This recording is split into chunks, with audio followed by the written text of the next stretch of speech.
Everyone, कैसी हैं आप सब। उम्मीद करती हूँ आप सब अच्छी होंगी, मैं भी अच्छी हूँ। एंड आज का जो टॉपिक है वो बहुत ज़रूरी है और आप सबके लिए, आप सबको देखना है। अगर आप लोग प्रेगनेंसी प्लान कर रहे हो तो भी और नहीं कर रहे हो तो भी, दोनों स्थिति में आपके लिए ये वीडियो है। तो बिल्कुल स्किप मत करिएगा और इस वीडियो को पूरा देखिएगा।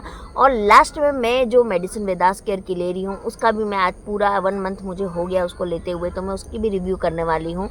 तो ऐसा करते हैं हम अपना वीडियो को स्टार्ट कर लेते हैं हैं कि जब हम प्रेगनेंसी प्लान करते हैं तो हमको किन किन बातों का ध्यान रखना चाहिए। सबसे पहले हमको क्या करना चाहिए, अगर आप प्रेगनेंसी प्लान कर रहे हो तो सबसे पहले मैटर करती है आपकी एज। आपकी एज कितनी है। अगर आपकी एज 28 के अंदर अंदर आती है तो थोड़ी कम प्रॉब्लम होती है, लेकिन अगर आपकी 28 से लेके 40 ईयर तक की एज में आप आते हो तो आपको कंसीव करने में थोड़ी सी प्रॉब्लम होने लगती है, क्योंकि हमारी बॉडी में, हमारे रिप्रोडक्टिव सिस्टम में बहुत सारे चेंजेस आने लगते हैं, बहुत तरह की प्रॉब्लम हमें इंटरनली होने लगती है, जो कि हमको पीरियड्स के थ्रू पता चलता है। आप पीरियड्स के कलर को देख के भी आप पता लगा सकते हैं कि आपको क्या प्रॉब्लम हो रही है और आपको क्या प्रिकॉशंस लेने चाहिए। नहीं तो ये आपकी प्रेगनेंसी अचीव करने में आपको ये सबसे बड़ी बाधा बन सकती है। तो आज मैं आपको हर पीरियड के कलर के ऊपर में मैं बताने वाली हूँ। जो आपका ब्लड का कलर आता है उसके ऊपर मैं बताने वाली हूँ कि आपको कौन सी डिजीज़ होने का डर है, आपकी प्रेगनेंसी नॉर्मली हो सकती है, नेचुरली हो सकती है कि नहीं, या फिर आपकी प्रेगनेंसी के कलर से आपको कौन सी इंटरनली प्रॉब्लम से आप जूझ रहे हो। बहुत बार क्या होता है कि हम नहीं करती है, बहुत की बॉडी क्या होती है कि तुरंत रिएक्ट करती है, बहुत की बॉडी नहीं कर पाती। जैसे मेरी बॉडी जिस तरह की है वो रिएक्शन जल्दी नहीं देती है। पीरियड्स को ध्यान में रखते हुए भी अपनी बहुत सारी प्रॉब्लम्स को पकड़ लेते हैं। जैसे कि मतलब हमको 1 दिन पीरियड आ रहा है बंद हो जा रहा है, 2 दिन आ रहा है पीरियड बंद हो जा रहा है, तो हमको ज़रूर से डॉक्टर से कंसल्ट करना चाहिए कि ऐसा क्यों हो रहा है। क्योंकि क्या होता है ना, जैसे जैसे हमारी एज बढ़ती जाती है, अगर पीरियड की फ्लो कम हो रही है तो हम ये भी समस्या हो सकती है कि हम मोनोपॉज की स्थिति में जा रहे हैं, या हमें फाइब्रॉइड की प्रॉब्लम आ रही है, एंडोमेट्रियोसिस की प्रॉब्लम आ रही है, या फिर हम पीसीओडी पीसीओएस में भी हम कन्वर्ट होते जा रहे हैं। तो इसके लिए आपको आपके पीरियड्स के लेंथ को, पीरियड की साइकिल को बहुत ज़्यादा आपको ध्यान में रखने की बात है। हर महीने आपका पीरियड का जो साइकिल है वो कितने डेज़ का आ रहा है ये भी बहुत ज़रूरी है ध्यान में रखना। हर महीने आप अगर प्रेगनेंसी प्लान कर रहे हो तो अपने पीरियड को नोटिस कीजिए, डेट कैलेंडर में नोट करके रख को आपको पीरियड आया था, कितने दिन का पीरियड था, और नेक्स्ट मंथ इस तरीके से अपनी 3 साइकिल को मिनिमम मेज़र कीजिए आप। तो चलिए अब हम पीरियड के कलर पे बात करते हैं कि कौन से कलर होने पे क्या प्रॉब्लम होती है। तो हम अब इसके बारे में बात, पीरियड्स में आने वाले खून के रंग, मतलब पीरियड का आपका ब्लड है पीरियड में, उस कलर के हिसाब से हम जानेंगे कि आपको किस तरह की प्रॉब्लम है। ठीक है, तो स्त्री रोग का ये मानना है, जो गायनोकोलॉजिस्ट होती है वो ये बोलती हैं कि पीरियड के दौरान आने वाले खून का रंग आपके शरीर में मौजूद बीमारियां का संकेत देता है, हमको इंडिकेट करता है हमारी बॉडी को। इसलिए इस बात का हमेशा ध्यान रखना चाहिए कि आपके पीरियड्स के दौरान कौन से रंग का आना। बहुत सारी महिलाओं को काले रंग का खून आता है तो वो समझ नहीं पाती है, बहुत सारी महिलाएं गौर भी नहीं करती है, बस उनका फ्लो आ रहा है, पेट चेंज कर रही है। लेकिन नहीं है, आज से अगर आप नहीं करते थे तो आज से करना स्टार्ट करो कि आपके ब्लड का कलर कौन सा आ रहा है। आज से आप लोग नोटिस करना इसको चालू करो।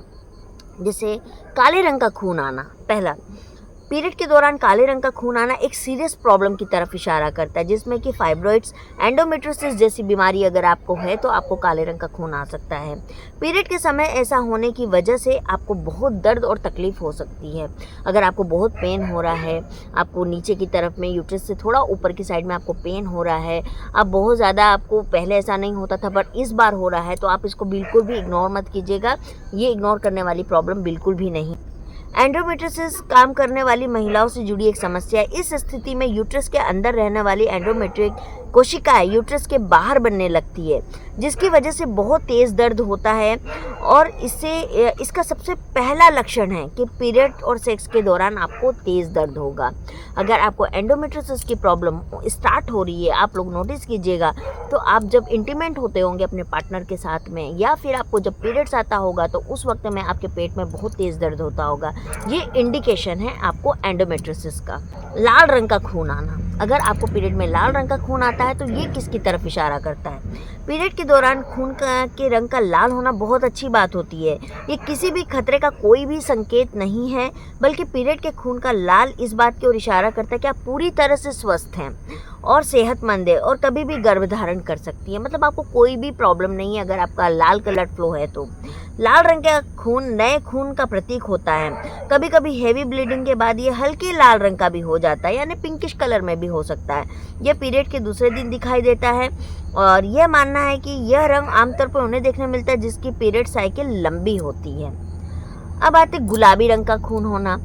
अगर आपका पीरियड का कलर गुलाबी रंग का आता है तो उसमें क्या करना चाहिए? पीरियड के दौरान खून के रंग का गुलाबी होने का मतलब यह है कि आप पौष्टिक आहार नहीं ले रहे हैं या फिर आपका एस्ट्रोजन लेवल कम हो गया है। इस स्थिति में आपको आयरन वाले फूड्स खाने चाहिए और साथ ही साथ अपनी लाइफ स्टाइल को बदलकर बेहतर बनाना चाहिए। इससे हेल्थ पर पॉजिटिव असर पड़ता है। ब्राउन रंग का खून आना। ब्राउन कलर पुराने खून का प्रतीक है। ये खून लंबे समय तक यूट्रस में जमा रहता है और उसके बाद पीरियड के जरिए ये शरीर से बाहर आता है। आमतौर पर इस खून को सुबह के समय आपको देखने मिलता है। अगर इस खून के साथ आपको दर्द या ब्लड क्लॉटिंग होता है तो इस बात की तरफ इशारा करता है कि शायद आपको इन्फेक्शन भी हो गई है। अगर इस खून के साथ आपको बदबू आ रही है तो आपको तुरंत डॉक्टर से मिलना चाहिए, क्योंकि इस स्थिति में आपको गंभीर बीमारी हो सकती है। अब नारंगी रंग का यानी ऑरेंज कलर का अगर आपको ब्लड पीरियड में आ रहा है तो उसमें आपको क्या डिजीज हो सकती है और इससे क्या आपको करना चाहिए। पीरियड के दौरान अगर कई महिलाओं को नारंगी या केसरी कलर का खून आता है जिसे हम ऑरेंज भी कहते हैं, आमतौर पर ऐसा तब होता है जब हमारे खून में यूटेरस के ऊपर हिस्से में मौजूद लिक्विड के साथ मिलकर बाहर निकलता है। पीरियड के दौरान इस रंग का खून आना स्वास्थ्य के लिए गलत माना जाता है। साथ ही साथ अगर इस खून से बदबू आ रही है तो आपको जल्दी से डॉक्टर से मिलना चाहिए, क्योंकि आपको इन्फेक्शन होने का खतरा हो सकता है। डॉक्टर जांच करने के बाद इस बात को क्लियर कर देंगे कि आपको क्या बीमारी है। तो जो कलर मैं आपको बता रही हूँ उस कलर से आप अपने पीरियड को मैच करिएगा और आपको पता चल जाएगा कि आप स्वस्थ है या नहीं है। आपको डॉक्टर बनना यानी क्लॉटिंग होना। क्लॉटिंग क्यों होता है? हमको पीरियड्स के समय में ब्लड क्लॉट क्यों निकलता है? हार्मोनल असंतुलन की वजह से पीरियड के दौरान आ रहे खून का रंग हल्का लाल हो सकता है, जो ओवेरियन सिस्ट की तरफ इशारा करता है। यूट्रस के अंदर जमी परत निकल जाने की वजह से खून में नॉर्मल साइज के थक्के बन जाते हैं, लेकिन अगर इनका साइज बड़ा हुआ तो ये खतरनाक भी साबित हो जाते हैं। इसकी वजह से पीरियड के फ्लो में अचानक से बदलाव, गर्भपात, इन्फेक्शन या कोई दूसरी बीमारी हो सकती है। साथ ही साथ अगर थक्कों के साथ थकान और कमजोरी हो तो एनीमिया भी हो सकता है, जिसकी वजह से आपका शरीर ऑक्सीजन से भरी ज़रूरत मुताबिक लाल खून की कोशिकाओं को नहीं बना पा रहा है। ऐसी स्थिति में भी आपको डॉक्टर से जाके ज़रूर मिलना है और पीरियड से संबंधित परेशानी होने पर डॉक्टर से संपर्क करना है। अगर पीरियड आपका समय पर नहीं आ रहा है या आपके अनियमित इरेगुलर पीरियड हो गए हैं तो आपको डॉक्टर से मिलना है। अगर इसके दौरान सामान्य से अधिक या कम ब्लीडिंग हो रही है, अगर ब्लीडिंग के दौरान खून के रंग में बदलाव दिखता है, अगर ब्लीडिंग में बदबू आती है, योनि में खुजली आती है तथा ऐसी दूसरी किसी भी तरह की परेशानी अगर आपको हो रही है तो तुरंत आप गायनोकोलॉजिस्ट से जाके मिलिए, क्योंकि ये आपकी प्रेगनेंसी में सबसे बड़ी बाधा बन सकती है। तो इसके लिए आपको जाके तुरंत गायनोकोलॉजिस्ट से मिलना है बिना किसी शर्त के।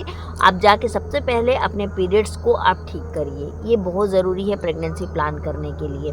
अब बात करते हैं कि देखिए मैं जो वेदास केयर की मेडिसिन ले रही हूँ उसके बारे में मैं अभी ज़्यादा कुछ नहीं बोलूँगी, क्योंकि मैं ये नहीं बोल सकती कि मुझे बहुत ज़्यादा चेंजेस हुआ है, क्योंकि जब आप एक महीने मेडिसिन खा ली हो तो ठीक है। जब मुझे पीरियड्स पूरे फ्लो में आ जाएंगे या कुछ ऐसा होगा तो मैं डेफिनेटली बताऊंगी। लेकिन इतना ज़रूर है गाइज कि आयुर्वेदिक मेडिसिन खा रही हूँ तो मुझे इतना ज़रूर लग रहा है कि हाँ आयुर्वेदिक मुझे उतना हार्म नहीं करेगा, क्योंकि मैं पूरे पोषण में ले रही हूँ उसको। और उससे भी बड़ी बात है कि आप कोई भी मेडिसिन लो, जो मैंने जाना अभी तक मेरी जो जर्नी है मैं वो बता रही हूँ आपको। और मैं एक ही चीज़ है, आपको एक्सरसाइज, योगा, अपनी अच्छी डाइट, ये 3 चीज़ें आपके लिए बहुत इम्पॉर्टेंट है। चाहे आप किसी से भी इलाज करा लो, अगर आप ये 3 चीज़ें कर रहे हो आप अपने शरीर को ज़्यादा अच्छे से समझ सकते हो, आप अपने शरीर के इंडिकेशन को ज़्यादा अच्छे से समझ रहे हो। बहुत सारी लेडीज़ को 10-10, 20-20 साल से बच्चे नहीं हो रहे हैं, लेकिन उन्होंने कभी ये समझने की कोशिश ही नहीं की कि उनकी बॉडी इंडिकेट क्या कर रही है उनको। तो इसीलिए आप जो आपकी बॉडी इंडिकेट कर रही है उसको समझिए। सबसे पहले आप अपने पीरियड्स को दीजिए कि आपको पीरियड्स किस तरह का आ रहा है, नहीं आ रहा है, क्योंकि लोग लोग ध्यान देना चालू किए तभी तो पीसीओडी पीसीओएस जैसी बीमारियों का पता चलना चालू हुआ। नहीं तो आज से 3-4 साल पहले इतना ज़्यादा पीसीओडी पीसीओएस को कोई नहीं जानता था। लेकिन अभी का जो डेली रूटीन हो चुका है, जिस तरह की लाइफ लोग जी रहे, लाइफ स्टाइल जो ऐसा हो गया है, तो ये प्रॉब्लम्स आम होती चली गई है। तो आपको ये ध्यान में रखना बहुत ज़रूरी है। तो मैं वेदास केयर की मेडिसिन ले रही हूँ और ठीक है, पीरियड्स मेरे 25 दिन का साइकिल है, मुझे 25 दिन में पीरियड्स भी आ गए एंड अभी रहा बात प्रेगनेंसी का, तो अभी तक ऐसा मुझे कुछ हुआ नहीं है। जिस दिन अगर होगा तो मैं डेफिनेटली आप लोगों के साथ शेयर करूँगी, क्योंकि जब तक देखिए डॉक्टर मुझे कंफर्म नहीं करती हैं या मेरे रिपोर्ट्स पॉजिटिव मुझे नहीं मिलते हैं कि हाँ मेरी प्रेगनेंसी कंफर्म होगी, तब तक मैं आपको कैसे बता दूँ। और मैं झूठ नहीं बोलती हूँ, किसी के लिए मैं झूठ नहीं बोलती हूँ, कोई भी गलत फीडबैक किसी को नहीं देती हूँ। जो मेरे साथ चल रहा है मैंने वही बताया एंड रहा बात जिस दिन मुझे पॉजिटिव आएगा मैं डेफिनेटली बताऊंगी। तो जितनी भी महिलाएं मेरी ये वीडियो देख रही है, आप चाहें आप वेदास केयर की तरफ मूव ऑन कर सकती हैं। जितनी महिलाएं अगर गायनोवेदा ले रही है तो कोई बात नहीं, आप गायनोवेदा लीजिए, या अदरवाइज़ किसी की भी मेडिसिन आप लोग ले रहे हो, योगा, एक्सरसाइज, हेल्दी खाना, इसको आप शामिल करना पड़ेगा। आप जो भी मेडिसिन ले रहे हो आपको डेफिनेटली वो फ़ायदा करेगी। और अगर आप ये 3 चीज़ें नहीं कर रहे हो, आपको कोई भी मेडिसिन फ़ायदा नहीं करने वाली है, ये तो मेरे को समझ में आ गया है अब, है ना। तो जो वही समझ मैंने आप लोगों के साथ शेयर की कि अगर आप सही में प्रेगनेंसी अचीव करना चाहते हो, अपनी प्रॉब्लम से बाहर आना चाहते हो, तो उसके लिए आपको बहुत मेहनत खुद से करनी पड़ेगी, अपनी बॉडी को खुद समझना पड़ेगा। तो ये बहुत ज़रूरी चीज़ है गाइस। और बाकी जो भी मेडिसिन है आप जिस पर बिलीव करते हो आप उसको लो, मैं अपनी तरफ से आपको कुछ भी नहीं बोलूँगी। हाँ, आप अगर आयुर्वेद में जाना चाहते हो तो आप वेदास केयर को चूज़ कर सकते हो, और जिसके पास ऑलरेडी गायनोवेदा है और गायनोवेदा ले रहे हैं वो गायनोवेदा ले, मैं ऐसा नहीं बोल रही हूँ। लेकिन एक चीज़ ज़रूर बोलूँगी कि हाँ, बॉडी को खुद से समझिए, है ना। तो चलिए मैं मिलती हूँ आप लोगों से, और फिर मैं आप लोगों को कुछ अच्छी सी वीडियो बना के अच्छी टॉपिक पे फिर मैं आपको नॉलेजेबल वीडियो ज़रूर ला के दूँगी। और आप लोगों को मेरा वीडियो कैसा लगा आप लोग ज़रूर मुझे कमेंट बॉक्स में बताइएगा। और कोई भी अगर आपको भी ऐसा है जो आप मुझसे शेयर करना चाहते हैं तो ये मैंने अपना नंबर दिया है, आप उसमें भी मुझसे अपनी प्रॉब्लम को शेयर कर सकते हैं, मैं आप लोग को डेफिनेटली रिप्लाई कर दूँगी। जो लोग भी मेरे चैनल पर नए आए हैं वो सबसे पहले सब्सक्राइब कर ले, शेयर करिए, और लाइक करना नहीं करना, लेकिन आप लोग सब्सक्राइब और शेयर ज़रूर कीजिएगा गाइस, ताकि दूसरों को भी इसका बेनिफिट मिल सके, है ना।